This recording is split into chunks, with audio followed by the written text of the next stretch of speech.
लेकिन जिस तरह से आपने परीक्षाओं में भ्रष्टाचार किया है, आपकी सरकार के मंत्रियों के संरक्षण में जिस तरह से परीक्षा में पेपर लीक हुए, 18 बार पेपर लीक हुआ है। 2018 में जूनियर अकाउंटेंट का पेपर लीक हुआ, जूनियर इंजीनियर का पेपर लीक हुआ, आरएस का पेपर लीक हुआ, वनपाल की भर्ती का पेपर लीक हुआ, अकाउंटेंट की भर्ती का पेपर लीक हुआ, पटवारी की परीक्षा में पेपर लीक हुआ, ग्राम सेवक की परीक्षा में पेपर लीक हुआ, रीट में पेपर लीक हुआ, और अभी शिक्षक भर्ती हुआ फिर पेपर लीक हुआ। पेपर लीक होने की श्रृंखला, जब ये श्रृंखला चल रही थी, रीट के पीछे, रीट की चोट जब हुई, रीट में जब चीट इन्होंने की, भारतीय जनता पार्टी ने पूरे प्रदेश में आंदोलन किया था कि आपसे नहीं संभलता है, आप इस पेपर लीक के प्रकरण की जांच सीबीआई को दे दीजिए। हमने आंदोलन किया पूरे राजस्थान में, लेकिन ये सरकार अपने लोगों को बचाने के लिए, क्योंकि ये जानते थे राजस्थान सरकार के मुखिया कि अगर सीबीआई को दे दिया तो सीबीआई आकर के कॉलर इनके मंत्रियों की पकड़ने वाले। भ्रष्टाचार को संरक्षण देने के लिए राजस्थान के जनता युवाओं के साथ में खिलवाड़ इन्होंने किया। किसान जो अपने बच्चों को पेट काट काट करके पढ़ाता है, उसके भविष्य के सपनों को अंधेरा करने का काम इन्होंने किया। अभी जो शिक्षक भर्ती, शिक्षक पेपर लीक घोटाले में जो बस पकड़ी गई, नकल बस सेवा, उस बस में अभी जो पकड़े गए, सुरेश बिश्नोई नाम का एक आदमी पकड़ा गया। ये वही सुरेश बिश्नोई है जो इससे पहले भी रीट के समय में भी जिसको पुलिस ने गिरफ्तार किया, और वो कागजों में, मैं अगर झूठ कहता हूं तो आप उसकी जांच कर सकते। 3 घंटे में उसको थाने में एक टेलीफोन आया, और 3 घंटे में उस टेलीफोन के बाद में जांच करने वाले ने सुरेश बिश्नोई को छोड़ दिया। मैं आज सवाई माधोपुर के इस धरती पर खड़े होकर के आप सबकी तरफ से मुख्यमंत्री जी को एक प्रश्न करना चाहता हूं। 2023 के चुनाव में अगर सवाई माधोपुर आओ तो उससे पहले इस जवान सिंह को यह बता करके आना कि वो टेलीफोन किसने किया था, वो टेलीफोन किसने किया था, यह बता करके आना, वरना 2023 में राजस्थान में भारतीय जनता पार्टी की सरकार बनेगी। और मैं दावे के साथ में कह सकता हूं, क्योंकि जन आक्रोश यात्रा के लिए मुझे राजस्थान के हर एक कोने में जाने का सौभाग्य मिला है। मुझे सुदूर बांसवाड़ा से जाने का सौभाग्य मिला, मारवाड़ में जाने का सौभाग्य मिला, मेवाड़ में जाने का सौभाग्य मिला, हाड़ौती में जाने का सौभाग्य मिला, गोडवाड़ में जाने का सौभाग्य मिला, और आज मैं आप सबके बीच में इस सवाई माधोपुर की धरती पर आया हूं। राजस्थान से 14 एक आवाज आई। राजस्थान के लोगों में के मन में गुस्सा है, राजस्थान के लोगों के मन में आक्रोश है। सरकार भारतीय जनता पार्टी की बनेगी, दीवार पर लिखा हुआ मैं पढ़ सकता हूं। और मैं एक बात आज आपके सामने यहां इस मंच पर खड़े होकर के कह रहा हूं, भारतीय जनता पार्टी की सरकार बनेगी। इस शिक्षक भर्ती घोटाले की नहीं, पेपर लीक घोटाले की समग्र जांच कराएंगे, पूरी की पूरी जांच करवाएंगे। और इस जांच की आंच से एक भी नहीं बचेगा, गहलोत साहब, एक भी नहीं बचेगा। जिन्होंने इन युवाओं के भविष्य के साथ खिलवाड़ किया है, जिन्होंने राजस्थान के 70 लाख युवाओं के भविष्य के साथ में खिलवाड़ किया है, और जिन्होंने इनको संरक्षण दिया है, जो पिछले दरवाजे से घुस करके, चोरी के दरवाजे से, नकल के दरवाजे से थानेदार बने होंगे, पटवारी बने होंगे, ग्राम सेवक बने होंगे, अकाउंटेंट बने होंगे, आरएएस बने होंगे, आरपीएस बने होंगे, जो नकल के दरवाजे से बना है, क्योंकि भाई ये तो तय हो गया। जो पकड़े गए, अभी थोड़ी पूछताछ की तो पता लगा कि साहब थानेदार की परीक्षा का पेपर हमने 1 करोड़ में खरीदा था, 80 लोगों को 25-25 लाख में बेचा है, बयान में लिखा है 80 लोगों को 25-25 लाख में लिखा है। गहलोत साहब ने अगर मिटवा भी दिया बयान तो भाई सीबीआई जांच करेगी, एक बार पकड़ करके टैटुआ दबाएगी, वापस सही लिखेगा कि बोलेगा कि नहीं बोलेगा। 25-25 लाख रुपए में किसने थानेदार बनने के लिए पर्चा खरीदा था? 50-50 लाख रुपए आपके और मेरे गरीबों के पास में तो नहीं है, लेकिन जिसने काला बाजारी करके 50 लाख रुपए दे करके जिसने अपने बेटे को डिप्टी एसपी बनाया, जो है आरएएस ऑफिसर बना, कोई पटवारी बना होगा, कोई मास्टर बना होगा, उन सबको वापस बाहर निकालना चाहिए कि नहीं निकालना चाहिए? भ्रष्टाचार करके पिछले दरवाजे से जो नौकरी में गया है उसको दरवाजों के पीछे भेजने का काम भारतीय जनता पार्टी सरकार करेगी, मैं आपको वादा दिलाऊं। मित्रों, राजस्थान के युवाओं के साथ में जिस तरह का अत्याचार और अनाचार हुआ, राजस्थान के युवाओं के साथ में जिस तरह से धोखा हुआ, राजस्थान के युवाओं को जिस तरह से ठगा गया, राजस्थान के पढ़ने वाले बच्चों के भविष्य को जिस तरह से अंधकारमय इस सरकार ने किया है, आज राजस्थान के लोगों के मन में आक्रोश है।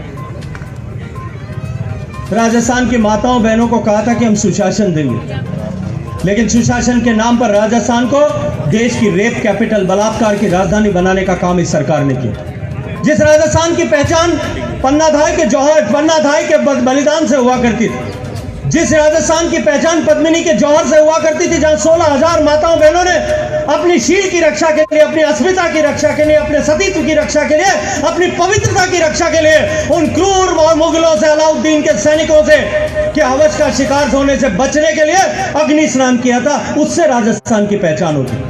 राजस्थान की पहचान मीराबाई के भक्ति गीतों से होती थी, राजस्थान की पहचान कर्माबाई के खींचड़े से होती थी, राजस्थान की पहचान गोरा और पन्ना के बलिदान से होती थी, हाड़ी के शीशदान से राजस्थान की पहचान होती। आज उस राजस्थान की दुर्भाग्यपूर्ण है कि उस राजस्थान की पहचान एनसीआरबी के आंकड़ों के अनुसार देश की बलात्कार की राजधानी के रूप में होती। देश में सबसे ज्यादा बलात्कार होने वाला प्रदेश अगर कोई है तो भारत सरकार के आंकड़ों के अनुसार, जो एक इंडिपेंडेंट संस्था आंकड़े लिखती, नेशनल क्राइम रिकॉर्ड ब्यूरो, उसके अनुसार देश में सबसे ज्यादा बलात्कार राजस्थान में होता। छोटी बच्चियों के साथ, अबोध बालिकाओं के साथ में दुराचार की घटनाएं देश में सबसे ज्यादा राजस्थान में होती। देश में सबसे ज्यादा SC ST के खिलाफ अत्याचार की घटनाएं राजस्थान में होती। देश में सबसे ज्यादा गैंगरेप की घटनाएं राजस्थान में होती है। इस राजस्थान के निकम्मा सरकार ने, जो केवल और केवल कुर्सी पर चिपके रहने को प्राथमिकता देती है, उसने राजस्थान की माताओं बहनों को आज सुरक्षा की भावना में धकेल करके उन भेड़ियों के उसको नोचने के लिए, द्वारा नोचे जाने के लिए मजबूर किया। राजस्थान की महिलाओं के साथ में जिस सरकार ने धोखा किया, राजस्थान के मर्दों के साथ में भी उस सरकार ने धोखा किया।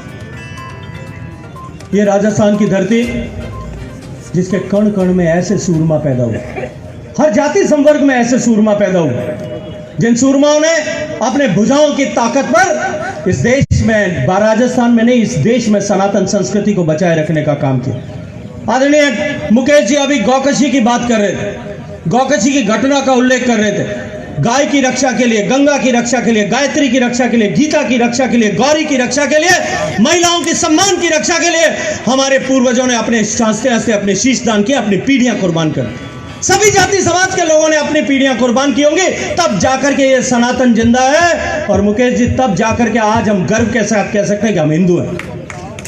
हम गर्व के साथ आज ये बात कह सकते हैं। हिंदुस्तान में ये सनातन संस्कृति सनातन इसलिए बनी हुई है कि राजस्थान के लोगों ने, चाहे बप्पा रावल होंगे, चाहे महाराणा सांगा होंगे, चाहे पृथ्वीराज चौहान होंगे, चाहे महाराणा प्रताप होंगे, चाहे महाराजा सूरजमल होंगे, हंसते हंसते उन्होंने अपनी पीढ़ियां कुर्बान कर दी।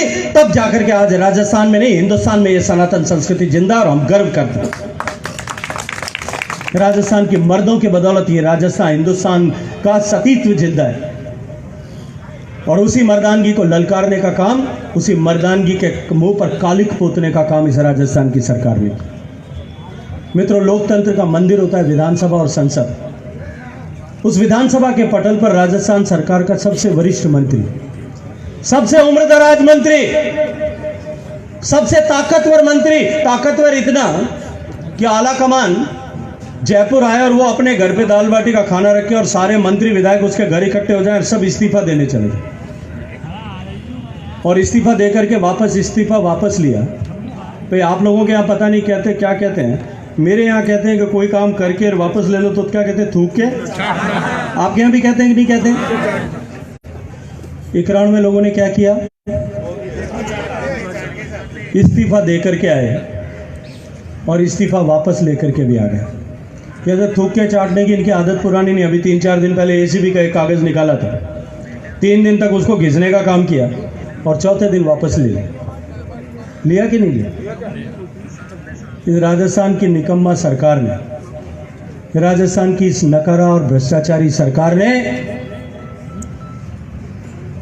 के मंत्री ने विधानसभा के पटल पर खड़े होकर के ये कहा कि राजस्थान में, जब राजस्थान में रेप पर चर्चा हो रही थी, आदरणीय राजेंद्र सिंह जी राठौड़ और आदरणीय गुलाब चंद कटारिया जी ने जब विपक्ष पर हमला बोला तो राजस्थान सरकार का वही निकम्मा मंत्री शांति धारीवाल वहाँ खड़े होकर के, राजस्थान सरकार का सबसे ताकतवर मंत्री है, वो विधानसभा के पटल पर खड़े होकर के कहता है कि राजस्थान में रेप ज़्यादा इसलिए होते हैं कि राजस्थान मर्दों का प्रदेश है।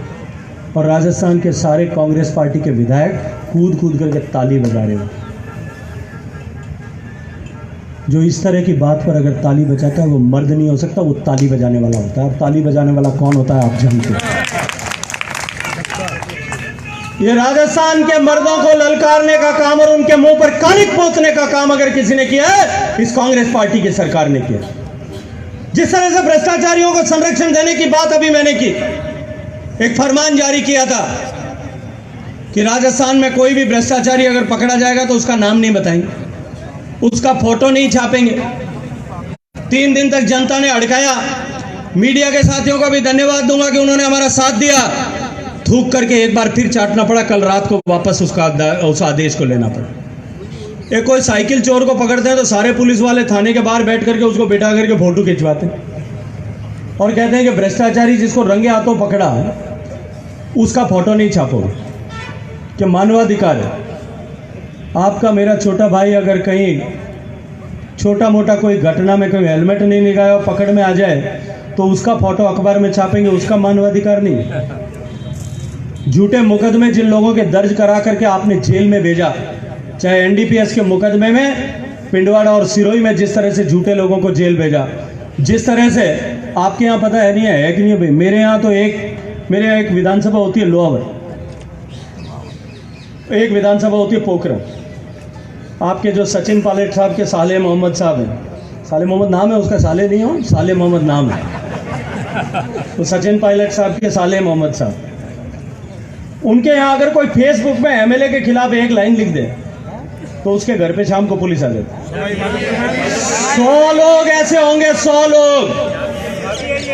अगर फेसबुक पे कोई एक घटना एक चीज खिलाफ एमएलए साहब के लिख दो तो उसके घर पुलिस आ जाती है। आपको शोले पिक्चर का डायलॉग याद है कि नहीं, कि माँ कहती है कि बेटा सो जा नहीं तो गब्बर आ जाएगा।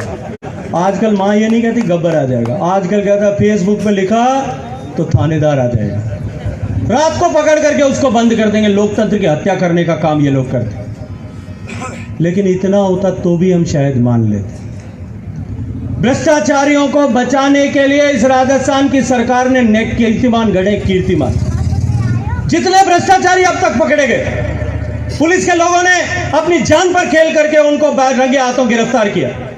ऐसे भ्रष्टाचारियों को पकड़ करके उनको बेनकाब किया, कई दिन तक परिश्रम करके उनको खांचे शिकंजे में लेकर के जेल के पीछे भेजा। लेकिन जब उसके ऊपर कार्रवाई करने का, चालान प्रस्तुत करने का समय आता है तो नियम यह कहता है कि सरकार से उसकी स्वीकृति लेनी पड़ती।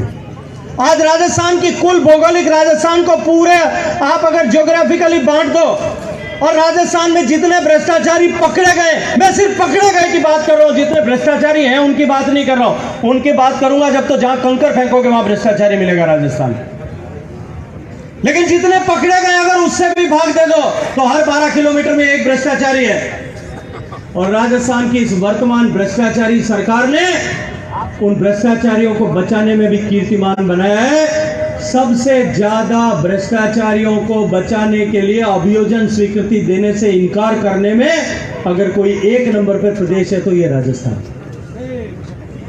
अभी आपने गौकशी की बात की, ये गौकशी करने वालों की मानसिकता को बढ़ाता कौन? क्यों गौकशी करने वाले के जो गौ माता हम लोगों के लिए सम्मान का विषय, हमारे लिए आस्था का विषय, हमारे लिए पवित्रता का प्रतीक है, उस गौ माता के हत्यारों को बचाने का काम कौन करता है?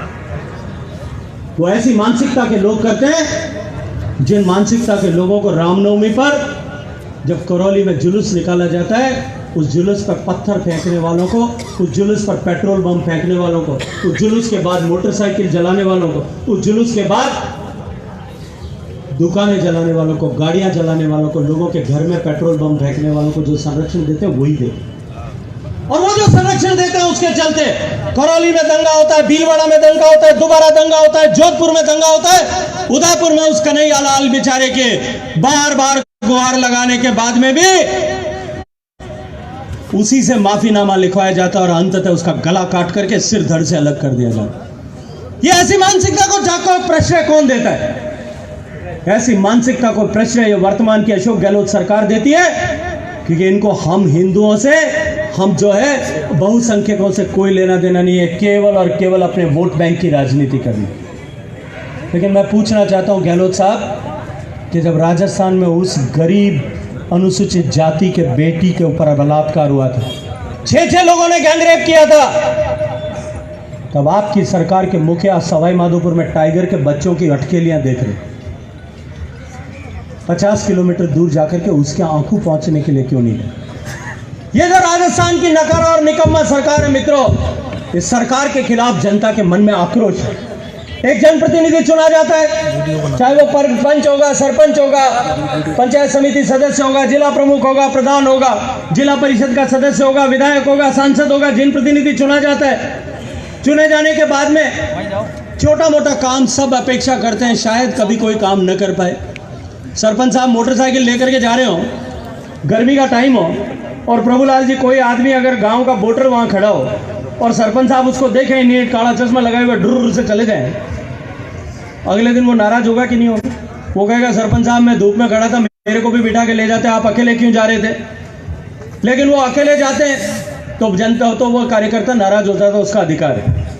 विधायक अगर फोन नहीं उठाया, वोटर नाराज हो सकता है, उसका अधिकार है। सांसद जी को कहा था कि सांसद जी हमें रेल में रिजर्वेशन करा देना, उस दिन कोटा खाली नहीं था, नहीं हो पाया, तो भी नाराज है। छोटी मोटी चीजों को लेकर के हमारे परिवार के सदस्य हैं, वोटर है, नाराज होना उनका अधिकार है। नाराजगी होती जब तक तो ठीक थी, लेकिन राजस्थान में जनता के मन में आक्रोश है, गुस्सा है, क्रोध है, और भारतीय जनता पार्टी की जनाक्रोश यात्रा ने इस क्रोध का संकलन किया, एकत्रीकरण किया, और यह क्रोध एकत्रित होकर के इतना बड़ा विस्फोटक बन गया है कि अब की राजस्थान की जनता के इस क्रोध के धमाके में जो ज्वालामुखी बनकर के फूटेगा, ये कांग्रेस की सरकार और कांग्रेस के नुमाइंदे चित्रा चित्रा करके उड़ जाएंगे। अब की बार इनको ढूंढने वाला भी नहीं। ये ईआरसीपी को लेकर के राजनीति करते हैं।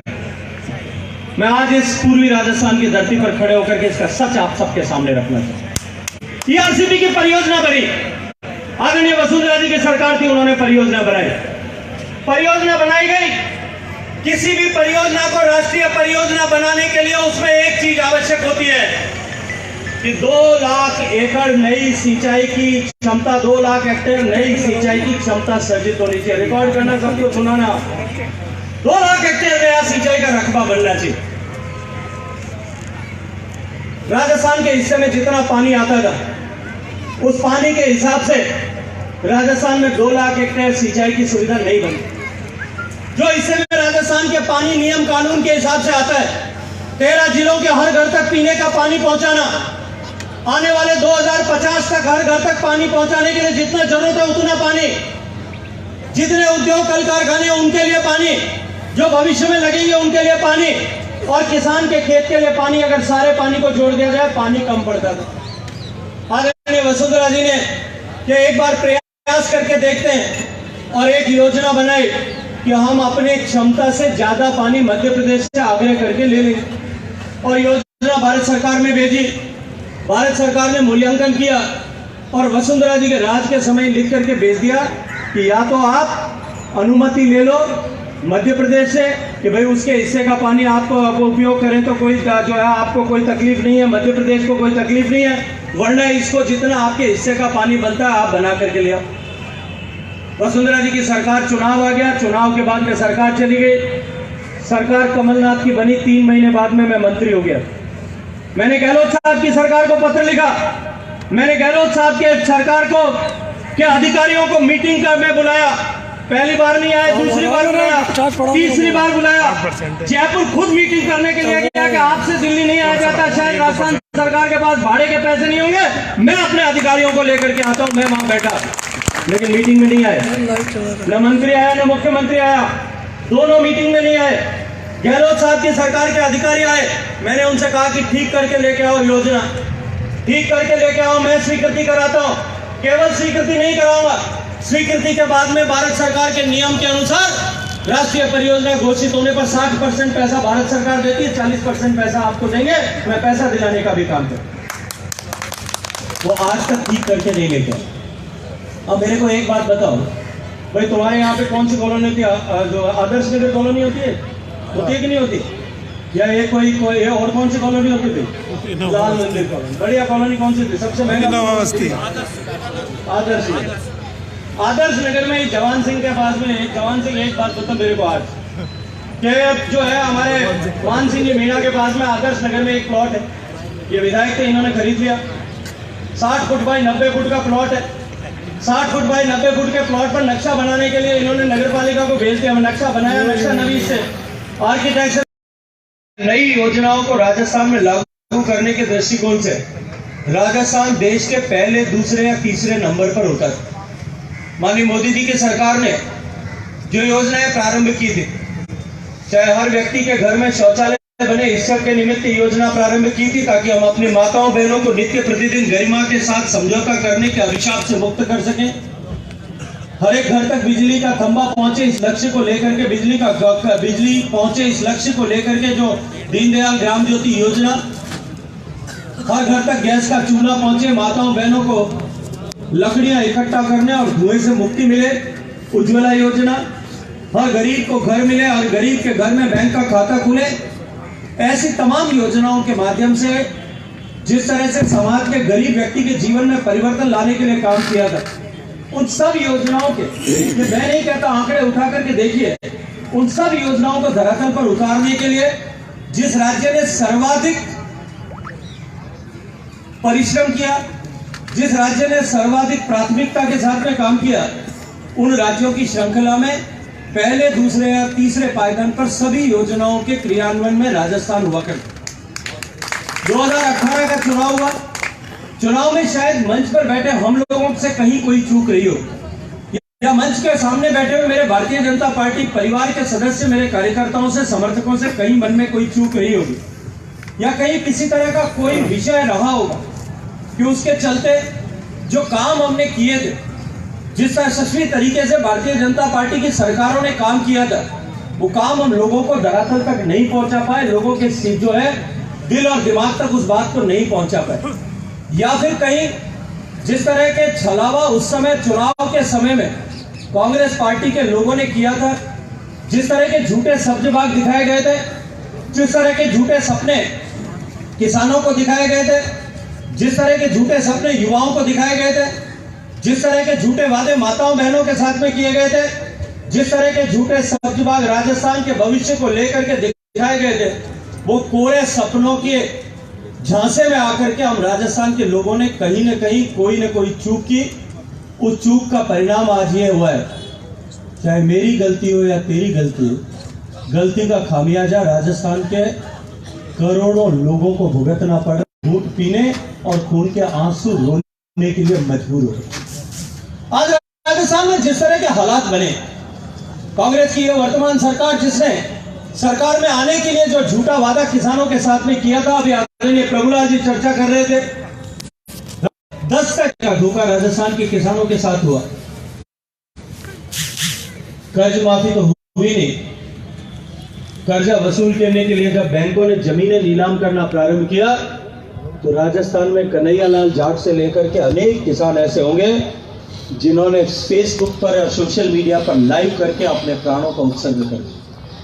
ये राजस्थान की सरकार किसानों की हत्यारी सरकार, किसानों के साथ में धोखा करने वाली सरकार, और धोखा केवल कर्ज माफी का होता तो शायद राजस्थान का स्वाभिमानी किसान जो धरती का सीना फाड़ करके अपने मन मेहनत से, अपने परिश्रम से, अपने पसीने की ताकत से अन्न पैदा करता है, उसके साथ में केवल अगर एक ही खिलवाड़ किया होता तो राजस्थान का किसान स्वीकार कर लेगा। हर मोर्चे पर राजस्थान के किसान के साथ धोखा हुआ।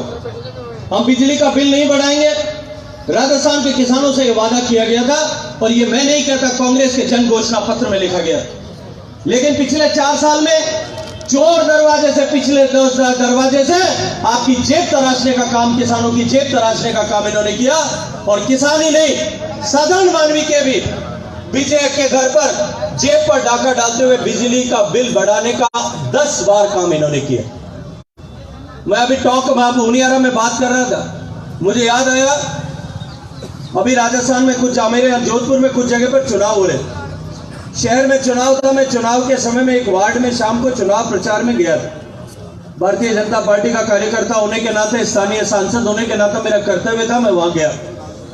शाम का समय था, बहुत बड़ी संख्या में माताएं बहनें बैठी, गरीब बस्ती थी। मैं उनके साथ धरातल पर जमीन पर बैठा था। मैंने जब मेरा नंबर आया, मैंने खड़े होकर के उनसे बात की, बिजली के बिल की चर्चा की। मैंने कहा कि इस सरकार ने वादा किया था कि हम 24 घंटे बिजली देंगे। बिजली की कटौती खेतों में भी हो रही है, किसानों के लिए भी हो रही है और घर में भी हो रही है। किसान आज इस सरकार की भ्रष्टाचार के चलते, और मैं आज सवाई माधोपुर के इस मंच पर खड़े होकर के पूरी जिम्मेदारी के साथ में कह रहा हूं कि राजस्थान की सरकार ने जिस तरह से कोयले की दलाली की है, राजस्थान की सरकार ने जिस तरह से कोयले का खरीदने में भ्रष्टाचार किया है, उसके चलते राजस्थान के आज ताप बिजली घर जो है वो बिजली पैदा नहीं कर पा रहे हैं और उसका खामियाजा आपको भुगतना पड़ा। लेकिन बिजली की कमी क्यों की जाती है, आपको इसकी जानकारी है कि नहीं? मैं आज आपको इसकी जानकारी देना चाहता हूं। मेरा जो भाई जवान सिंह खड़ा है, इसको जानकारी देना चाहता हूं कि राजस्थान में बिजली की कमी क्यों होती है। इसके लिए भी तुमको मोर्चा निकालना चाहिए। वो मोर्चा इसलिए निकालने की आवश्यक है कि जब बिजली की कमी होती है तो सरकार बिजली आपूर्ति के नाम पर प्राइवेट कंपनियों से महंगी दर पर बिजली खरीदती है। जब बिजली होती है तब यह बिजली जो हमारे यहाँ सोलर ऊर्जा से बिजली बनती है, जो पवन ऊर्जा चक्कियों से बिजली बनती है, जो हमारे हाइड्रो इलेक्ट्रिसिटी पावर प्लांट से बिजली आती है, उस समय में बिजली की खरीद जो है 2 रुपए से 3 रुपए यूनिट के बीच में होती है। जब मजबूरी आती है, बिजली की कमी आती है, तब ये अडानी और अंबानी को गाली देते हैं, पिछले दरवाजे से अपनी जेब भरने के लिए 10 रुपए से लेकर के 14 रुपए यूनिट तक की बिजली खरीदते हैं और उसमें भ्रष्टाचार करते हैं। दोहरा भ्रष्टाचार करने के लिए आपके जेब पर डाका डालते हैं। मैं उन महिलाओं के बीच में बैठा था, मैंने कहा भाई ये राजस्थान की सरकार कहती थी कि हमारे जो है बिजली अब 24 घंटे आएगी। आपके घर में 24 घंटे बिजली आती है कि नहीं आती? तो एक बुजुर्ग माता जी वहां बैठे थे, उन्होंने कहा कि एमपी साहब मुझे आपको एक बात कहनी। क्या एमपी साहब मारे थानों एक बात कहनी? मारवाड़ी समझ में आ गया आप लोग? मारे थानों एक बात कहनी। तो मैं कि हारो देव माता जी ने ऊबा करो। माता जी 2 जना हारो दे रूपो करो, 80-85 बरस डोकरा। क्या एमपी साहब एक बात है? मैं को फरमाओ। क्या एमपी साहब आजकल तो लट्टू में तो करंट आवे कोई, पर बिजली रो बिल आवे ना लट्टू ज्यादा करंट आवे। हमारी जेब काटने का काम इस सरकार ने किया। किसान के घर में से जेब में से पैसा निकालने का काम इस निकम्मी और नकारा सरकार ने किया। केवल इतना ही नहीं, अभी जितेंद्र जी बात कर रहे थे बाजरे की खरीद की। ये कह रहे कि बाजरे की खरीद की एमएसपी लागू करो। जितेंद्र जी, बाजरे की खरीद की एमएसपी भारत सरकार लागू कर चुकी और भारत सरकार ये घोषणा कर चुकी है कि किसान को जिस तरह से अन्य फसलों में, ये नरेंद्र मोदी की ताकत थी कि उन्होंने ये कहा कि सभी फसलों में जिनमें एमएसपी घोषित होती है उसमें किसान को लागत का 1.5 गुना लाभकारी मूल्य मिलना चाहिए। इसको सुनिश्चित करने का काम नरेंद्र मोदी जी की सरकार ने किया। बाजरे की जहां तक बात है, हम कभी कल्पना नहीं कर सकते थे कि बाजरा गेहूं से ज्यादा बिकेगा, कीमत में बिकेगा। 2250 रुपए बाजरे की 2022 की रबी में खरीद का एमएसपी थी, 2250 रुपए। आज हरियाणा के किसान को 2250 रुपए मिलता है। आज आंध्र प्रदेश के किसान को 2250 रुपए मिलता है। गुजरात के किसान को 2250 रुपए मिलता है। ये राजस्थान की निकम्मी सरकार है जिसने किसान को, राजस्थान के किसान का 1000 रुपए प्रति बोरी का जो है वो नुकसान करने का काम किया, उनकी कमाई को कम करने का काम किया। मैं पूछता हूं भाई, राजस्थान की सरकार जब हरियाणा खरीद सकता है, गुजरात खरीद सकता है, भारत सरकार खरीदने के लिए तैयार है, तुम क्यों नहीं खरीदते हो?